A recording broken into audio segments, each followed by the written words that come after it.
Hello, everybody. How are you? I am Dr. Alicia with Coaching with Dr. Alicia. I want to welcome all of you all to our very first episode on today in September. It is Mental Health Monday, and each week we're going to tackle all of these issues that I think affect us. But what we're going to do is we're going to talk about these issues in a way that helps to enlighten your mental health. And I'm bringing experts in every single Monday. We're going to tackle issues. If you have certain issues that you want to talk about, be sure to contact me at coachingwithdralicia.com. You can email me at Alicia at coachingwithdralicia if there's topics that you'd like for us to address regarding mental health.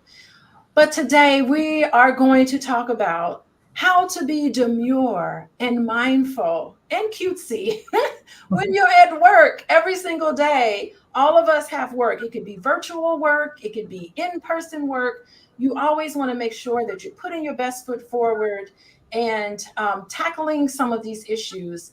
And it's just interesting, like imagine yourself, you're navigating a workplace where sometimes for us, you have to deal with microaggressions and subtle forms of discrimination as part of your daily experience, on top of being responsible for all of the activities and all of the responsibilities that you have at work. And so I think these interactions can often feel like a delicate balance, because you have to learn how to stand up for yourself in a way that continues this level of professionalism, but you also need to maintain your composure. And so navigating how to talk and how to stand up for yourself is so important, not only for your mental health, but it's also important in making sure that all of the gifts that you are gifted in life, you're able to translate that into the work that you do every day. So today we're going to explore about how we can mindfully maintain healthy boundaries in the workplace.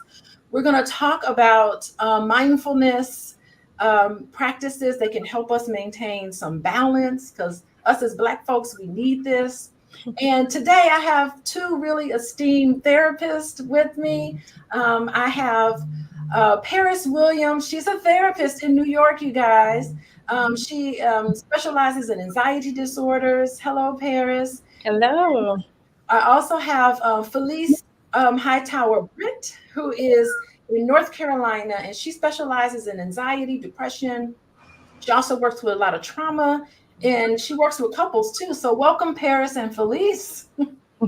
Thank you. Hello, hello. Yeah, so let's dive right on in. I want to start with you, Paris. What does it mean to be demure when you're at work, especially in the context of some of us having to deal with some of these challenges of microaggressions and stereotypes, and dealing with it in a way where we can positively put ourselves forward in a professional way? What would you say?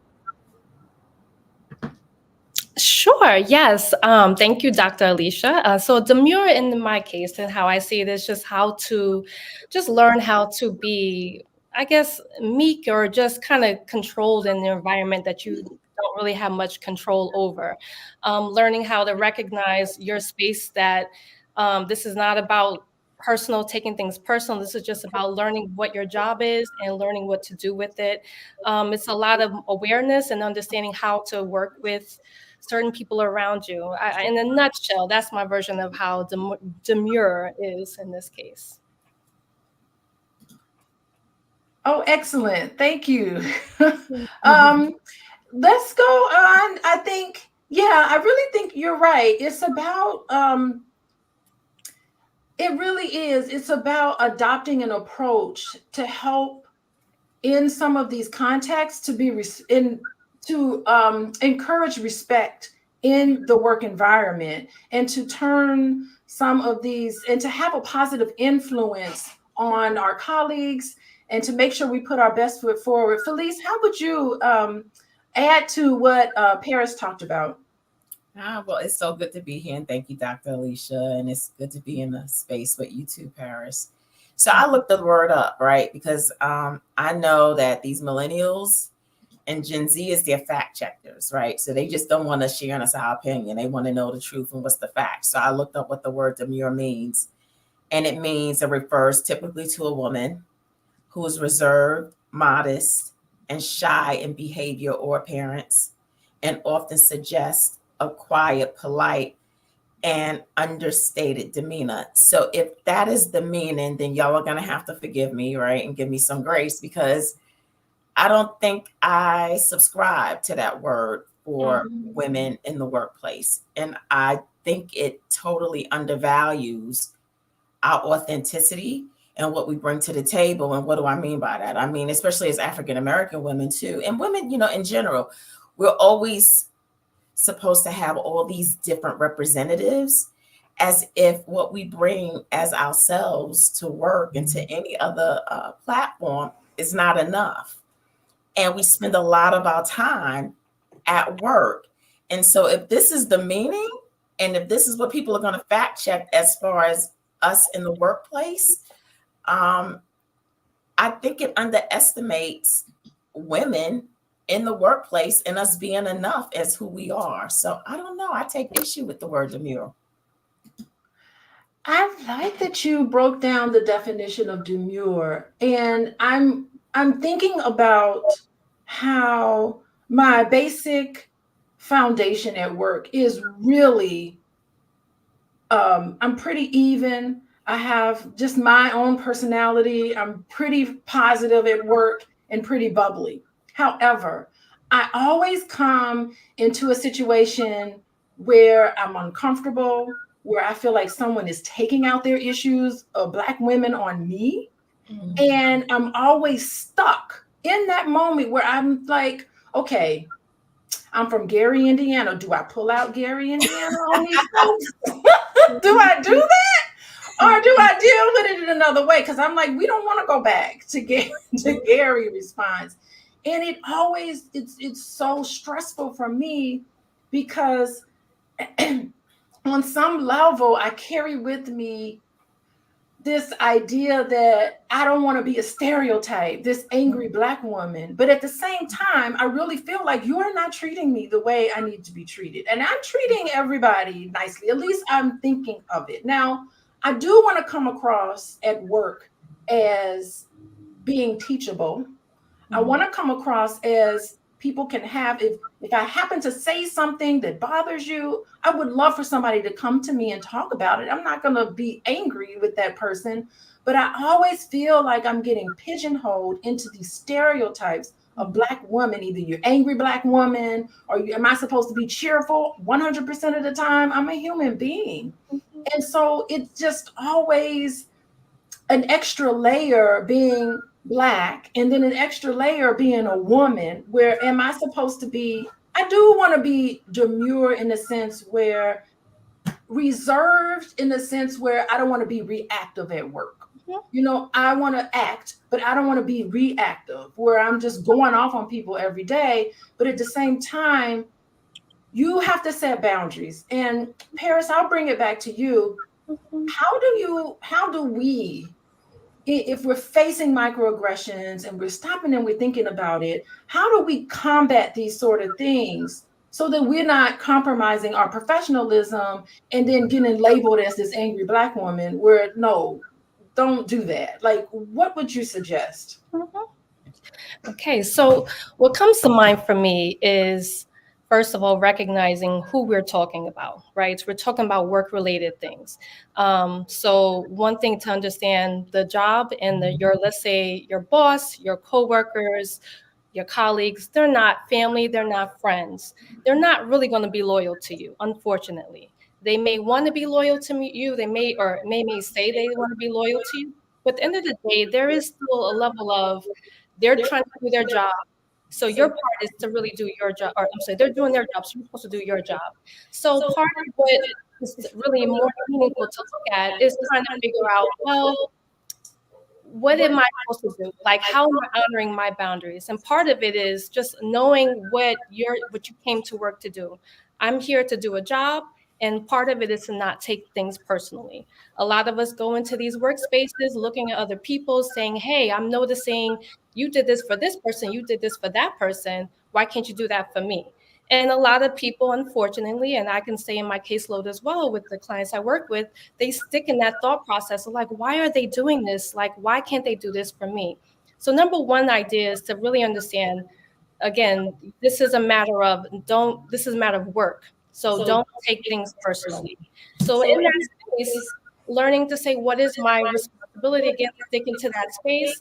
And then minding your business. That's another piece of what I think a lot of us get into, trying to people please. There is a difference between kind and nice. And I think that's a meaningful piece. We could be nice to people and just please and go through everything. Or we can be kind. Kind is an area of honoring boundaries, saying, knowing your limitations, knowing the things that you should and should not be doing, and really expressing that out loud. But with kindness, not being rude, and then also just kind of following it next. Oh my God, that makes such good sense about being kind and nice. I think, like, when you were talking and you mentioned the whole thing about loyalty and then the reality of it all, it's okay. I keep talking about myself, but I have this normal default to trust people. It's just like I don't see the world as like untrustworthy. You know, I have this normal default, and I think sometimes it could make me I can be kind of unrealistic in that, you know, like I just want to believe that we could work together collaboratively and it's okay. And I always get, even though I know people are telling me who and what they are, sometimes I want to hope for the best in other people. And I do want to, in my work environment, I do want to, outside of the professionalism, I do see my colleagues as people who are friendly. Like I want to have, that's so important to me. And I hear what you're saying about loyalty. Like there's so many times where I feel like people have, and a lot of people I talk to have felt like somebody went behind their back and said something, or there's an email thread that came out that they weren't a part of and they feel excluded, or they just feel like, you know, when somebody's been talking about you, when you're not around, you can just feel it. And it causes so much tension in the workplace. And, you know, whenever I feel that way, I do automatically kind of straighten up a little bit and not, you know, not get real cutesy with people at work. And so I think that's really good. Like being kind is being able to set boundaries, where being nice means there's no boundaries at all. That is really good. Felice, how about you? What are some ways where you feel like we can set these healthy boundaries in the reality of the workplace setting? What would you have to say to that? Well, you know, follow your value system, right? What are your values? Is it respect? Is it is it loyalty? Is it integrity? Because you want to operate from a place of your value systems, right? And that's always going to work because values are fundamental and they're foundational. But I think that you have to be confident and secure in who you are in that space. I think a lot of times we give in to microaggression and stuff is because we start to get insecure. And there's no need to be insecure, because if you weren't supposed to be there, you wouldn't be. And so you have to know that you belong in that space and that you have every right to be there. And so it's okay to stay in your lane. What does that mean? That means that if something doesn't come across your path, it didn't. Please know that whatever's supposed to come across your path, you're going to know. You're going to find it out. Especially if you're operating from a space of good energy, right? Because your energy is always going to surround you and protect you. And then you have to practice emotional detachment. A lot of the things that we experience in the workplace has nothing to do about us. It's always about that other person and what they're experiencing. And sometimes those people want to bring us into that space, but it's really not about us. It's about them. And when you come down to their level, you actually join them in their misery. So you always got to go high and just stay secure in who you are, what you bring to the table. And then you have to start creating meaningful relationships in the workplace, right? And knowing, right, that the possibility for mistrust, backstabbing will always be a possibility. But I love the fact, Dr. Alicia, that you go into this planet trusting people. that's a good thing. And you shouldn't have to change that just because other people aren't trustworthy. There's nothing wrong with you looking at the world the way that you do. And we need more people like that who don't have a tainted view of their world. So I think you're totally fine. And I think I tell my clients all the time, keep your eye on the prize. At the end of the day, cut the check, right? 2 weeks. Is that check going to hit my bank account? I don't care what y'all do, how you do it, just cut the check, right? And so if you keep your eye on the prize, and what does that mean? That means that do you have goals that you need this job for to fulfill? Is it a house you're trying to buy? Is it some daycare, another school you're trying to put your child in? You don't have time for the little things when you keep your eye on the vision. And you do what you came and signed the contract to do, and that was to do and give your best. And you do that, and you let your work speak for itself. I think that is so great, to be confident and secure. And what you're saying makes perfect sense. And, you know, I don't know, for me and for a lot of other people, when I first start a job, I'm really insecure at that point, you know, because you need a lot of help. Like, when people first start a job, they're very needy. And I don't know what that's like for people to feel needy. It's like you have to be in constant communication with your supervisor to make sure you're doing everything okay. You need to be open for feedback to say, wait, how am I doing? How's it going? You have to kind of get in this existing work scenario that's been going on long before you started working there. And here you are plucked into this, pushed right on into this dynamic of this work, and you need to kind of like tease it out and try to find out where you fit. And that could be very anxiety provoking, and you're normally insecure when you're first starting a job, but hopefully you have the right kind of supervisor and manager that understands this and they can help you along the way and not weaponize it. Like I have actually witnessed and seen this happen on the job. So very good, Felice. Anyway, I want to just reset here for a second. Welcome everybody in. Dennis, how you doing? Dennis loves us. Dennis says, what does he say? Elders told me to trust my gut based on the ratio of the quality of the people I interact. Yeah, you got it. And this has happened during the interview process. You need to really, really pay attention before you even step into and make a decision to enter into a work environment. You need to trust your gut and get a good feel for the type of work environment you're in. And Dennis also says, thank you for your comments. Assertiveness may work, judging from your response. I think he's talking about how to be assertive in a way where it's not aggressive. We always talk about the difference between being assertive and aggressive. And so I thank you, Dennis. If you have any questions, up to you, Dennis. If you have any questions, you guys, you can put it in the chat and we can address it. You got 3 licensed therapists right here, ready to talk to you about any of the issues that you have going on at work. And a little glitchy here, but we still keep it going. But if you have any questions, if there's anything happening at work, of course, just a disclaimer, this is not therapy. We're not curing anything, and we're definitely not diagnosing anything, but we can always help you. If you got something going on at work that's very stressful, you can put a comment in, and it definitely has an impact on our mental health. And I'll throw this out to either one of you, Felice or Paris. How can you, when you start to have workplace issues and it starts to become overwhelming, what do you suggest that people do to maintain a nice their mental health in the midst of work relationships when things start to go awry? So what would you say? We can go to either one of you, Paris or Felice, about what you would tell everybody that's tuning in today about what to do, how we can approach possible mental health issues on the job. I don't mind. I'll go first. Okay.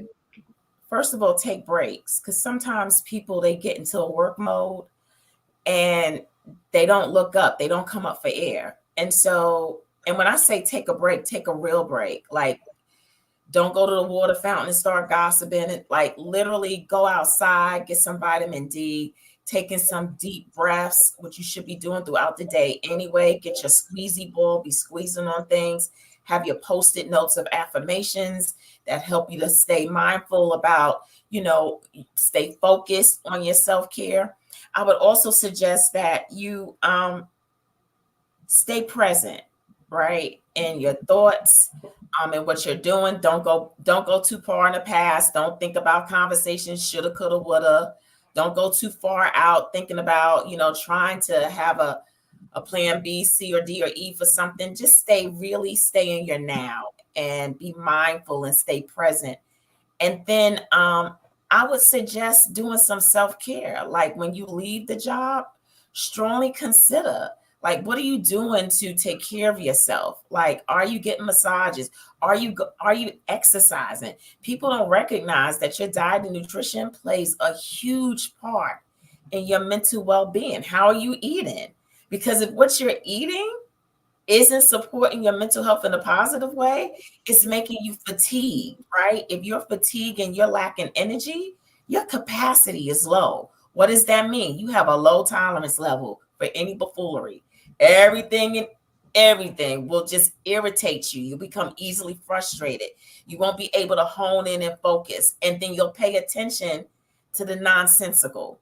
And so there's so many things that we need to do about our self-care and how we prioritize ourselves first so that we can show up and be able to manage a toxic work environment. Otherwise, you're not going to be able to manage it well. What you're saying, Felice, makes such great sense because you're talking about emotional and psychological boundaries. You're talking about when you leave the job, you can't bring the job with you mentally. And nothing is worse than people who send me emails 10 o'clock at night, midnight. I'm like, child, you need to, you please listen, do not do that. Like when you clock out, I don't clock out. I work at a university, so there really is no clocking out. But there's certain times where I am not checking. At one point I removed the app on my phone that allowed me to check my emails because I noticed the students were emailing me and all of this, and I was emailing them back. So they're like, oh, she checks her emails in the middle of the night. And so they were emailing me back. Finally, I said, this is too much. I have to mentally, emotionally separate myself from this job because students are needy, right? And so I did that, and I thought they were going to give me terrible teaching recommendations. And I thought everything was going to go down south, and it didn't. Like they were like, oh, okay. They didn't really need a response right away. So I learned quickly that if you set boundaries, other people respect your boundaries, and they're like, she'll check it in the morning. Yeah. And, that's something that you need to keep in mind. So, Paris, how about you? Weigh in on this. Felice has brought up some really good strategies to maintain balance and mental health. You have anything that you want to contribute? Absolutely. First of all, Felice, you took a lot of my answers, if not most of them, 99% of them, but we could add a couple a little bit more in between. It just more a little bit added to that is kind of going with the route of self-care, journaling. I think that's a big space for a lot of us in the work environment don't really have that outlet to really talk, right? So when we think about what we're noticing in front of us, all we do is hold it in, get really angry, and then just before you know it, as you mentioned, it will come out in different spaces, right? That even within the environment, like, look, I'm tired, eventually all that could potentially come out, right? So self-care is super important by journaling, of course. Therapy, right? Like seeing a therapist. I'm located in New York State, so if that's one thing that, and Felice in North Carolina, like those are the spaces where, really allowing an outlet, and of course, outlet could go with talking. It can also go with just physical sides, which kind of what Felice touched on. And just even like an active activity, like something that requires movement, and again, that's how the brain works. It needs an outlet somewhere, So yeah, I would definitely contribute to all of those things, even a friend. But with friends too, we have to really aware that some people don't have that emotional capacity to take on all of these things, and unfortunately, that could also create some limitations of how we want to really show our outlet, right? So yeah, and that's what I have for now. Yeah, that is really good. Mind you, okay, so when I first started at my university, I was the I would help students get their internships, right? So y'all know about the internship process. All therapists were students and had to learn and practice the skills that they learned, right? So we would spend time journaling with them. And I encourage all the students to keep a journal with them. I have a teaching journal that I do professionally. Every month or so, I'll write in there things that I've learned about myself, because I'm required to do a reflective essay to keep my job, I guess, every so many years. But you're required to kind of go through this review process as a professional. And one thing that I really would get with a lot of the students, and this probably applies to all of us, was that they were afraid of criticism. They were afraid that that the person who they needed to impress, the person who they were really interested in, and the person who was evaluating them would criticize them in a way. And we would get to a lot of that in class. But I recommend all of us that are listening today, think about what happens to you when you know you need to be evaluated. And are you open for evaluation? Are you saying, listen, tell me how I can do things better?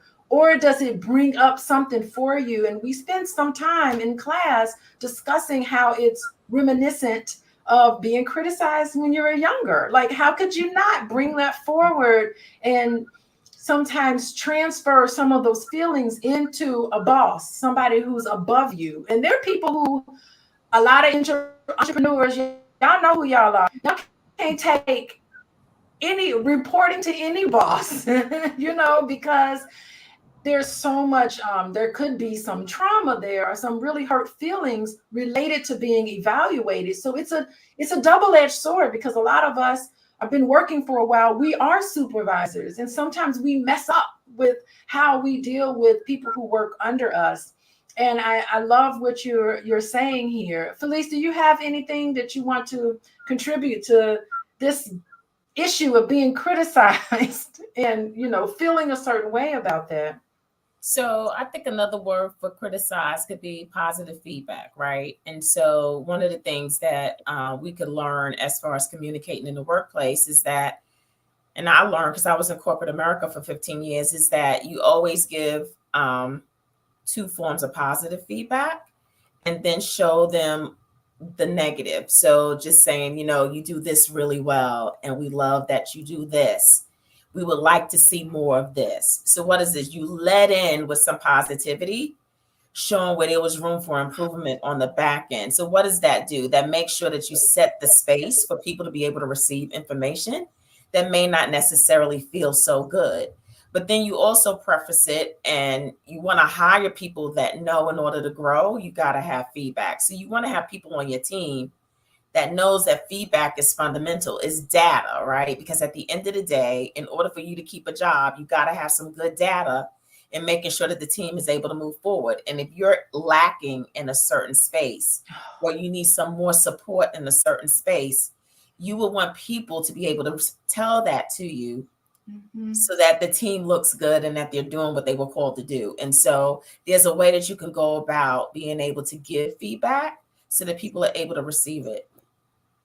Yeah, I love that. It's really mindful. I mean, that's where the mindfulness and the demure comes into, when you have to give feedback to somebody and you have to take it out of the person as an individual and say, here's what we would like to develop in you. Here's how can we support you to do these things better, because we know you have it in you. We invested in you. We've hired you. We want you to do well. And we want to invest in you. That's the type of work environment you want to look for, because you're not supposed to know you're supposed to know what you need to know basically for the position that you're in, but every company is different. And so you need to ask for and want to have support so that you can do your job effectively and grow in your job. The idea of it is to be promoted, it's to be supported. I would love to get back to, and I really feel like employers run away from this, developing you. You know, they used to ask you, where do you want to be in 5 years, and work with employees to make sure they get there. Because remember, this whole thing after COVID, this whole quiet quitting was such an issue, because people were just like, I don't see my company investing in me. I'm just going to do the bare minimum, and I'm just going to just do what I can to get by. And I don't think that that's Dr. Alicia, they're supposed to way be to do things. They're supposed to be still doing that, like developing people. I mean, that's how they're attracting people to the organization, by saying that they would develop them. But I think what's happening too is that people are quitting. And so you've got less people doing the work. And so how do I develop somebody when I only got 2 people on the team? And they're requesting that I still get the same amount of work out that I did when I had 10 people on the team.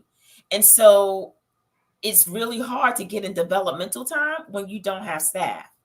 And so, you know, and that's not that's not the staff's problem, but somehow, some way, you got to work out and find a way to keep people in their seats so that you can do what you said you would do and promise to do, to get them to be a part of the job or the team. That is really great. What you're saying makes good sense. It's like, we need to be able in our positions to see it from everybody's point of view. Like, okay, if I was my boss, how would I look at the situation? If I was this person, how would I look at it? Everybody has a stake in things. Everybody has a perspective. And we get so bogged down in our one little narrow position that we do need to, what you're saying, Felice, is step back and look at the big picture and see, wait a minute, we just had employees quit. How can I now pull up my sleeves and say, you know what?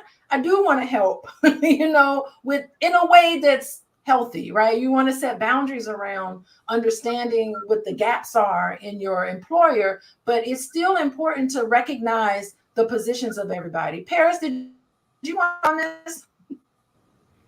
Oh, I think you asked, did I want to comment on it? Is that the question? That is it, right? Okay, thank you, Felice. Yeah, no, I mean, I guess, you know, part of what we're talking about is kind of going back to, like, you know, and I guess we're talking about this in the perspective of a entrepreneur, right, who has staff. And in that aspect, yeah, a lot of it is just, what we don't want is burnt out employees. So learning how to really navigate that space in the event, you know, and even ourselves, you know, as solo practitioners, as we are as therapists, but as well as people who have just in yourself, learning where your limitations are. And even, I think Dr. Alicia said this, which is really meaningful, the empathy of all of the sides, like really knowing where everyone is coming from and knowing where limitations are best in. A lot of that has to do with talking to the employees. And I mean, obviously you can't honor everything, but at the same time, it's important to have conversations about where people are, how they feel about things, how you getting honest with self to recognize what's helpful for you, what's helpful for them, where, again, I keep using the word limitation, there's also known as boundaries. That's probably the core of what we're talking about, honoring boundaries for self and others. And accountability. Very good, very good. Go ahead. Mm-hmm.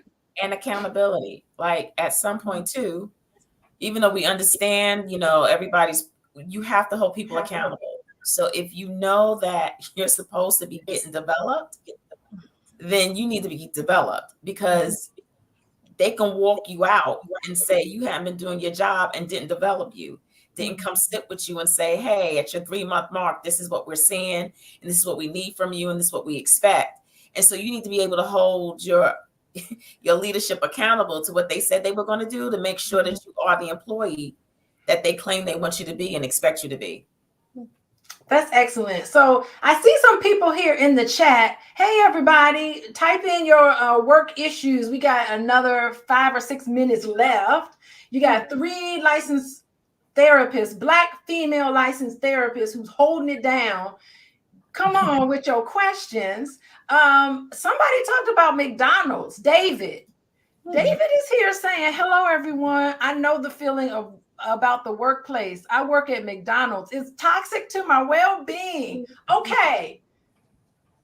All right, Paris, we'll start with you. Give David some helpful tips here on what he can do. Yes. So the big M, mindfulness, being mindful. I think that's like the best option we can work with when we're dealing with things we cannot control. That means people, situations around us. So, David, I would suggest, as well as to the audience here, is really stopping and reflecting and just simply stop, right? So, when we think of mindfulness, what that ultimately means is being in the present. I remember Dr. Felice said this, or Miss Felice mentioned about how the fact that we're sitting there in the moment and really learning what's going on, how are we feeling, what are we thinking, what's happening around us. It's the practice of stopping. What we're also doing is also when we notice things around us, try not to judge it. So when we're looking at ourselves, not like, oh man, I'm angry. Why am I angry? I'm so mad being angry. No, it's I'm angry. This is good information for me. This is good information to know this. What do I do next? What I do next is if I'm angry, and again, this is all part of the mindfulness thought process, right? Mm-hmm. If I'm angry, does that mean I spaz out on the next person? Or do I allow myself to say, you know what, I need a couple minutes to kind of walk away? Now, one thing about mindfulness is it's considered a practice, right? So when we think of practicing, practice literally is just a constant repetition of the same thing. So, it's not something that we could just automatically happen right away. It's going to be very difficult because our immediate reaction is to react, right? If we're angry, if we're, as you mentioned, feeling toxic or having a lot of toxic things around us, we want to react. That's the first inclination, right? That's the first thing we want to do. But the idea is, and again, it sounds so simple and yet so difficult, but it is a matter of stopping and then looking at self, and again, as much as we can be present-minded and separate, take space as much as we can. If it's a minute, 2 minutes, doctor, or I keep saying doctor, I think that's what I think is supposed to happen in the future. You never know. But in this aspect of breathing, breathing, allowing yourself to just really calm down and just, it's a matter of self. So that's how I see it there. I love that. Paris is saying, be in it, but not of it. You at McDonald's, get into a mindful place. You flipping burgers, no matter what you're doing, just mindfully do it in a way. You're in it, but you don't have to be of it, and you can protect yourself. And you have to meditate in that moment. So she's talking about anger. You mad. You in this toxic workplace, and you mad. And it's a great way a healthy way to show your anger. Healthy anger is so beautiful. And Baby Love is saying, David, pray and start looking for another job. I love the prayer because to me, prayer is nothing but mindfulness in action, right? What would you have to say to that, Felice, before we start wrapping up? So I think, first of all, David, I just want to say thank you for going to work every morning, because I know I stop by Mickey D's for my coffee every day. So thank you for what you do. And I think it's important to say that to you because you matter. And so I need you to know that when you go into the workplace, no matter what you're experiencing with some of your coworkers, you matter to the customer. Because I thank you for showing up and making it possible for me to get my morning brew. Like, that's for real. And so I would suggest to you that you just take some really good deep breaths, because what deep breathing does is it gives you a reset, and it gives you some time to not only to kind of calm down, but to make sure you don't do something that you're not willing to pay for in the future. And also be mindful of the fact that there's always a way that you can look at that situation, that you don't always have to look at it as a negative. Yes, those people are positive, but remember, it's not about you. A lot of times the negativity that you're experiencing at work is about that person. That person is possibly going through something, and you're the only person that's in their path that they get to express what's really going on the inside. So it's not about you. Take a deep breath. And I just want to say thank you for showing up. Thank you for showing up to work for people like me. We appreciate you. I know I do. Yeah, I appreciate it too, because if I don't have my coffee in the morning, everybody gonna be upset. McDonald's has a good cup of coffee. All you Starbucks people, please stop. McDonald's, yeah. McDonald's got way better coffee than Starbucks. Yes, expensive, overpriced coffee. That's crazy. Anyway, okay, so I just want to thank you guys, I want to thank everybody for coming in for Mental Health Monday. It's every Monday, you guys, same time. And if you have stuff going on with you, tune in. You're always going to have licensed therapists here giving you free tips. We should be charging y'all, but we're not. And so today, I took notes. I took notes today. Today, we have talked about how to be demure and mindful at work. We have talked about the definition of demure. Okay, we got some issues with the definition. Do you need to be reserved? Do you need to be shy and modest? No, sometimes you need to like show boundaries and be assertive.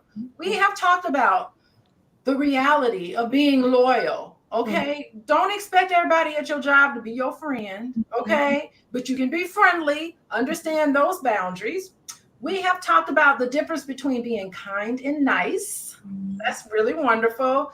And we've also talked about even when you're starting a job, you need to be competent and secure. Insecurities will always feed into a mental health issue, right?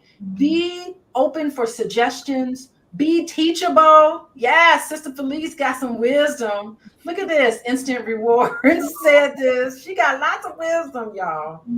And look for meaningful relationships, you know, in your workplace. There are some individuals, not everybody gotta like you, but there are some opportunities.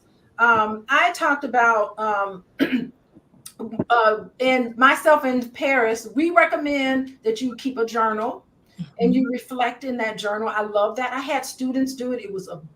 We had some breakthrough moments in class talking about work-related issues because we are socializing all of these people into the profession. And so they need to be able to talk about this.